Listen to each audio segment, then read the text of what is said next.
Avant de commencer la vidéo, je tiens encore une fois à te rappeler que si tu ne rejoins pas le canal Telegram, tu n'obtiens pas toute la valeur que je peux apporter via la blockchain. Et dans ce canal, encore une fois, je partage beaucoup d'infos très importantes sur le marché. Je suis beaucoup plus rapide qu'avec YouTube, parce que faire une vidéo YouTube c'est plus long, tout ça. N'hésite pas à rejoindre le canal si tu as Telegram. Salut à toi, c'est Guillaume de la Blockchain. Aujourd'hui, seconde partie de l'article concernant Bitcoin et l'or. Et oui, il y a quelques semaines, il y a 2-3 semaines de ça, j'ai fait la première vidéo et elle traitait en fait des premiers points que j'aborde dans l'article. N'oublie pas, si tu préfères lire, tu peux directement aller sur Medium et consulter l'ensemble, cliquer sur les liens que j'ai mis, tout ça. Mais si tu as cliqué, c'est peut-être parce que en vidéo, c'est préférable. Peut-être que tu fais autre chose en ce moment. Donc ça tombe bien. Je suis là pour ça. Alors on va reprendre avec l'étalon or n'empêche pas la guerre. Le précédent c'était la tentation de la dilution, mais on l'avait fait. Donc on va attaquer cet aspect qui est tout aussi important. Comme je disais, j'aimerais souligner cet aspect majeur, il est très terriblement sous-traité.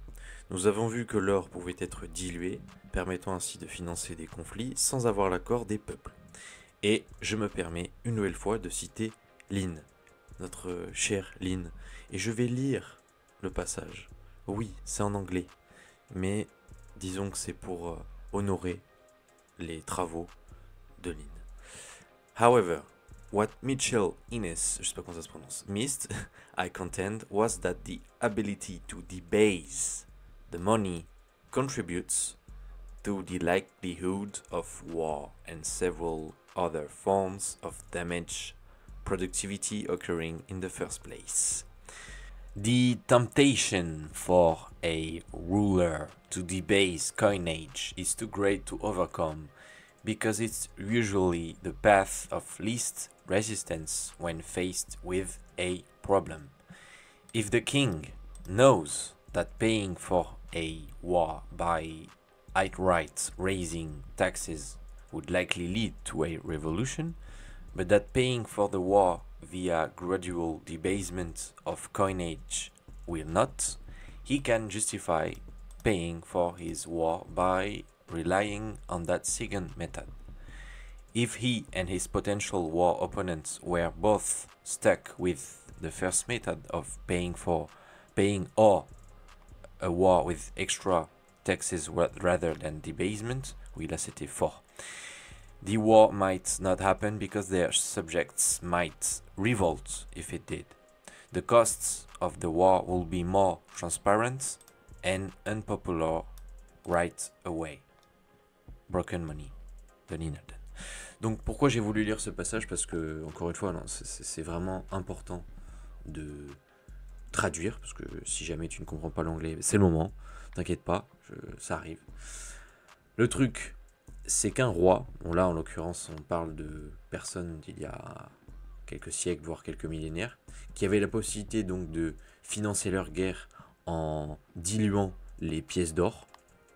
Eh bien, lorsqu'elles avaient la possibilité de faire une telle chose, elles ne se gênaient pas. Parce que l'autre option, comme Lynn explique, c'était d'augmenter les taxes. Mais si les gens voient qu'on va les taxer drastiquement plus, et tout ça en plus pour aller au casse-pipe, comme on dit, bah, ça serait peut-être pas passé. Et c'est pour ça que renverser les banques centrales et avoir un étalon Bitcoin, ça réduirait considérablement le nombre de guerres. Alors oui, ce serait peut-être pas d'emblée le royaume des cieux sur Terre, je veux bien le croire, mais ce serait beaucoup plus sain. Voilà. Et les gens, par exemple, toutes les personnes qui là sont contre le réarmement de l'Europe, eh bien, au lieu de dire ok ou même rien du tout parce qu'elles ne sont pas sollicitées, eh bien, à ce moment-là, il faudrait carrément augmenter les taxes au niveau européen et ils ne pourraient pas sortir 800 milliards d'euros de nulle part et dire bah allez c'est parti, c'est la fête quoi. Voilà l'enjeu et voilà pourquoi il faut faire attention aux pseudo-monnaies qui sont diluables. Et évidemment là, ça concerne non pas l'or, mais ça concerne l'euro ou le dollar ou quelconque monnaie fiduciaire quoi, qui est créée à partir de rien. Et comme je disais, donc oui, sous un étalon Bitcoin, il serait nécessaire de demander l'accord des citoyens pour mener des conquêtes guerrières. Le système monétaire, fiat, soit des monnaies fiduciaires comme le dollar ou l'euro, permet encore plus facilement de diluer la monnaie pour financer X ou Y éléments sans tenir compte des personnes qui seront directement affectées par cette manœuvre. Donc oui, c'est non seulement les hommes qui partent au combat, et les quelques femmes, les familles, et les femmes qui sont concernées, les enfants, tout le monde en fait. Et derrière, évidemment, l'inflation galopante qui suit. Parce que quand on dilue massivement la masse monétaire, eh bien, inévitablement, c'est mécanique, on finit par avoir de l'inflation. Hélas, très peu d'individus ont réalisé cela, et oui, sûrement j'étais en mode merde. C'est pourquoi il n'y a toujours pas eu de révolution en l'espace de 24 heures. Alors pourquoi je dis ça? Parce que it is well enough that people of the nation do not understand our banking and monetary system, for if they did, I believe there will be a revolution before tomorrow morning. Henry Ford. Et Henry Ford, c'était un bon en vrai, c'était pas un banquier d'affaires véreux. Réquisition de biens maintenant. Être propriétaire, c'est bien. Posséder, c'est mieux.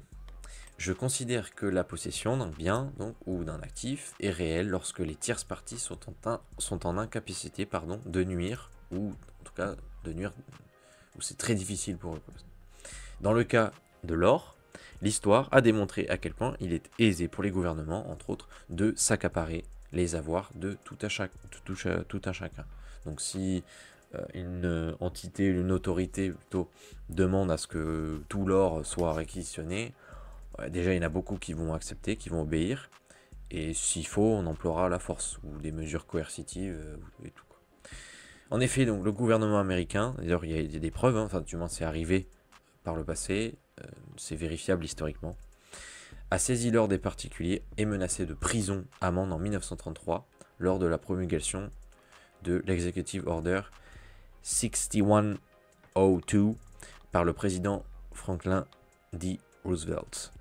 Cette ordonnance interdisait la détention de lingots d'or, de pièces d'or et de certificats or aux particuliers, sauf pour les pièces de collection, et imposait aux détenteurs de ramener leur or au trésor américain. Les contrevenants pouvaient encourir une peine allant jusqu'à 10 ans de prison et $10 000 d'amende.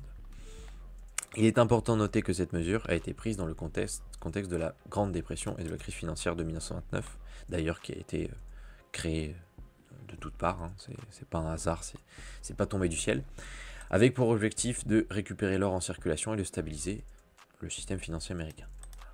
Cependant, la dégradation actuelle de l'économie n'est que le produit des mesures appliquées par les personnes au pouvoir, tout comme au XIXe siècle. De ce fait, est illégitime de pénaliser, spolier les individus pour soi-disant remédier à tout cela. Voilà, là on peut encore une fois remettre en question ce qui a été mis en place et tous les narratifs, quoi, au final. Je dirais les narratifs officiels. En 1961, le gouvernement américain a également émis une nouvelle réglementation interdisant aux Américains de détenir des avoirs en or à l'étranger, sous peine de prison et d'amende. Tout est possible. Donc oui, on pourrait dire, oui, ça date. Et parfois, bon, je sais pas, peut-être que je me trompe, hein, mais on se dit, c'est bon, on est en 2025, une telle chose est impossible. Et bien sûr que si. On peut faire même pire en 2025. Bien pire.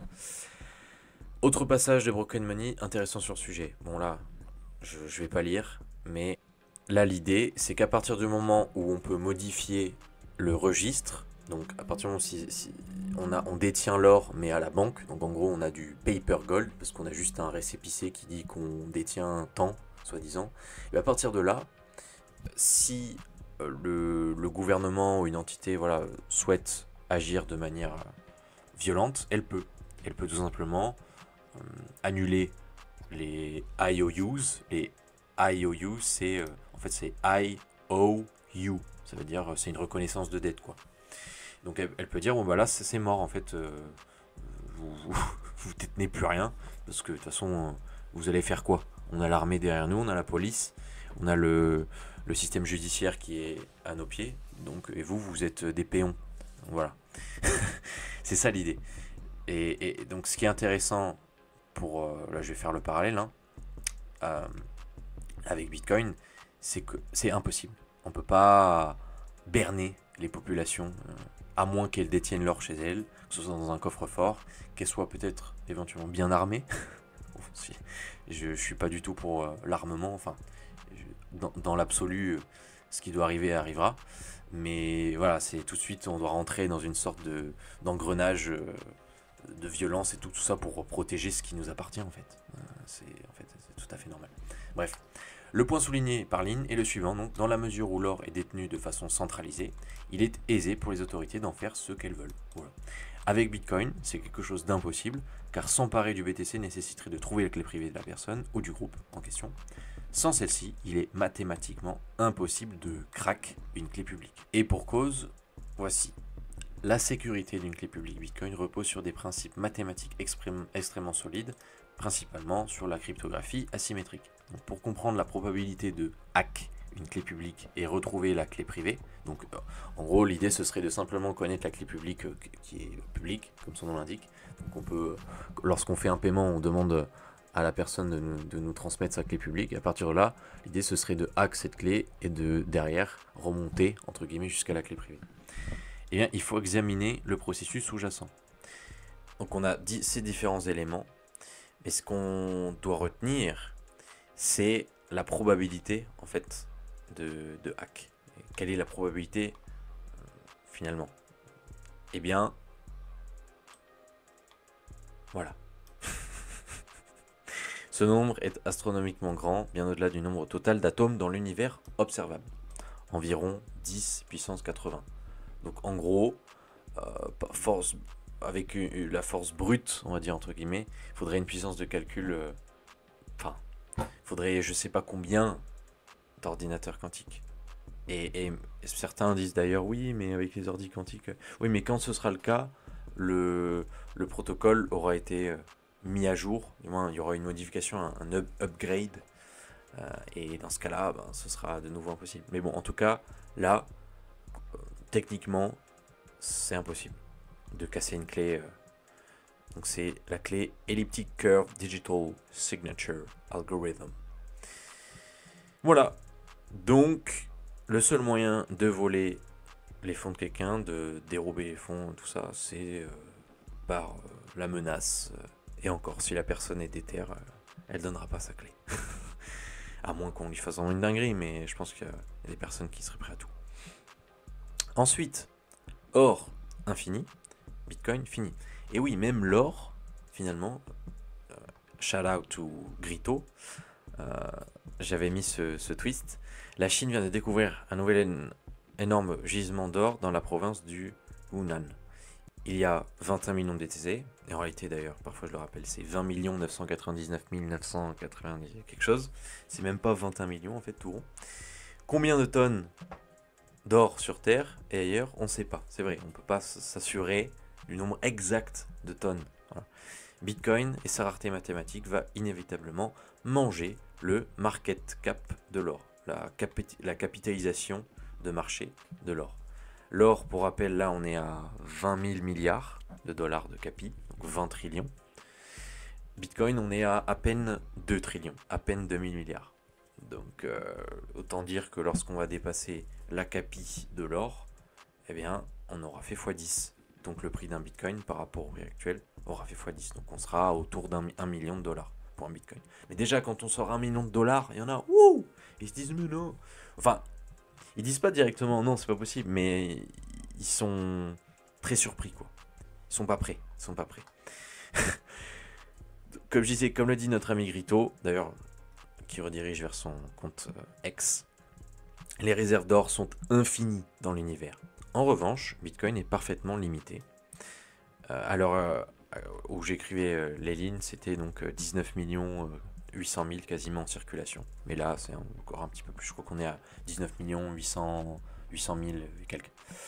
Sur le long terme, Bitcoin semble donc être le plus judicieux pour préserver son patrimoine, son temps, son énergie. Les coûts associés à l'or, entre transport et transaction. L'or est souvent considéré comme une valeur refuge et un actif d'investissement prisé. Toutefois, il est important de comprendre les coûts élevés associés à sa détention, en particulier pour ceux qui souhaitent investir ou déplacer de grandes quantités. Ces frais limitent l'accessibilité de l'or comme investissement à ceux disposant de ressources financières importantes. Oui, donc même eux ils se disent wow, coûter cher. L'or étant précieux et facilement transportable, il est une cible pour les vols. Assurer l'or pendant le transport peut coûter 0,25 à 1% de la valeur totale transportée selon le risque et la distance. Donc une cargaison de 10 millions d'euros d'or, par exemple, pourrait donc générer 25 000 à 100 000 euros uniquement en frais d'assurance. Oui, j'ai fait une petite erreur, il manque un zéro. Ouh. Les entreprises de logistique comme Brinks ou Loomis sont souvent nécessaires pour déplacer l'or. Le coût dépend de la distance et du volume, mais peut atteindre 50 000 euros pour transporter une tonne d'or, équivalent à 64 millions d'euros au cours actuel. Donc oui, 64 millions, 50 000, ça reste relativement négligeable, mais tout de même. Certains pays imposent des droits aussi sur l'importation ou l'exportation d'or, augmentant encore plus les frais. Les frais de transaction pour l'achat et la vente d'or. Lors de l'achat ou de la vente d'or chez un marchand, les investisseurs doivent payer divers frais qui peuvent réduire significativement les rendements. Selon la performance. Bon, à l'heure actuelle, si on a acheté de l'or il y a 2-3 ans, je pense qu'on s'en sort quand même assez bien. Mais si on a acheté de l'or il y a quelques semaines, voilà quoi. Les marchands ajoutent souvent une prime, ou spread comme on dit, au-dessus du prix spot de l'or pour couvrir leurs coûts et générer un profit. Ce qui est tout à fait normal. Cette prime peut aller de 2 à 8% pour des lingots ou des pièces. Donc ça après, c'est en fonction des marchands. Par exemple, acheter 1 kg d'or, environ 60 000 euros à l'heure où j'écrivais sa ligne, avec une prime de 5% coûterait 3 000 euros supplémentaires quand même. Lors de la revente, les marchands appliquent des frais qui peuvent atteindre 1 à 3% de la valeur de l'or vendu. Pour une revente de 100 000 euros, les frais pourraient donc s'élever à 3 000 euros. Compte tenu de ces coûts, l'or est souvent considéré comme un actif réservé aux investisseurs riches ou institutionnels. Et oui, bon, ça reste mieux que l'IMO, parce qu'on ne peut pas détenir une parcelle d'un bâtiment, on ne peut pas dire ceux qui vendent son bat, écoute, je vais découper cette parcelle-là, tu me la fais à 500 balles et on n'en parle plus. Non, c'est pas possible. L'or, c'est possible, on peut acheter un louis d'or ou deux, et ça fera, ou un mini lingot, et ça fera à peu près 500 euros. C'est possible. Mais voilà, ça reste compliqué lorsqu'on a une plus petite bourse, parce qu'il y a plein de frais qui passent, qui sont incontournables, je dirais, à côté, et ça, c'est quand on n'a pas beaucoup d'argent. Voilà. Donc je disais, la combinaison de frais élevés, de prix importants et des exigences logistiques complexes en fait un choix coûteux pour les petits investisseurs. Ceux-ci pourraient se tourner vers des alternatives comme des fonds négociés en bourse, ETF, liés à l'or, qui évitent certains frais directs, mais comportent leurs propres limitations et dangers. Parce que oui, là on part sur du paper gold. Voilà, c'est comme du paper IMO, du paper Bitcoin, c'est juste une reconnaissance de dette, quoi. Et ça, c'est pas ouf du tout. Quant à Bitcoin, no comment. Et là, qu'est-ce que j'avais mis? Pour effectuer un envoi, et qu'il soit de 0,001 BTC ou 1 BTC ou 10 BTC ou peu importe, eh bien, c'est ridicule. C'est 1 $, 2 $. Et là, c'est max priorité haute. C'est-à-dire que là, on passe en premier en payant 2 $. C'était au moment où j'ai. Mais là, je pense qu'en ce moment, c'est même peut-être un peu moins cher, ou c'est dans ces. C'est, voilà, comme je disais, no comment. Et puis, quand on achète du BTC, on va peut-être payer des frais, mais il n'y aura pas de frais pour la détention. Même si on garde 100 ans le BTC, c'est pareil. Là, pour le coup, on écrase l'or. Bitcoin écrase l'or. L'or pour diversifier son portefeuille. Même si je ne suis personnellement pas de l'école de la diversification, et oui, j'ai pas encore fait de vidéo sur le sujet, mais ça va pas tarder, je conçois tout à fait qu'à partir d'un certain seuil de liquidité, ce soit intéressant. Oui, parce que bon, ok, quand on a 5000 euros de capital, se diversifier, quand Bitcoin existe, je comprends pas trop le projet. En revanche, quand on a 500 000, 5 millions, 50 millions ou plus, ok, là, ça peut peut-être être le moment de diversifier pour X ou Y raison. Là, j'avais mis une donnée intéressante. D'ailleurs, si tu veux la source, elle est là. Cependant, par rapport au S&P 500, le Return on Investment n'est pas fameux. L'or est une commodité qui peut être intéressante à trade, on le voit avec les mouvements récents du marché, mais qui reste plus sûr dans le sens où on peut détenir à la maison ses louis d'or. Oui, sinon c'est plus cet aspect réserve de valeur. Je dis ça, je pense que là dans les prochaines années, l'or va continuer à bien péter. On atteindra sûrement ou très probablement des nombres qui restent complètement inimaginables à l'heure actuelle. Mais bon, la performance comme on peut voir en tout cas jusqu'à maintenant, sur les 10 dernières années, on était dans un gros range et là on a stagné quoi. Le S&P, ça a été quand même pas trop mal sur les 10 dernières années. Ça a justement servi à couvrir l'inflation. Donc au moins, en termes de pouvoir d'achat, avec le S&P, on retombe sur nos pattes, mais c'est tout quoi. Et là, on voit que l'or, c'était... Ouais, c'est pas fou quoi, c'est vraiment pas folichon.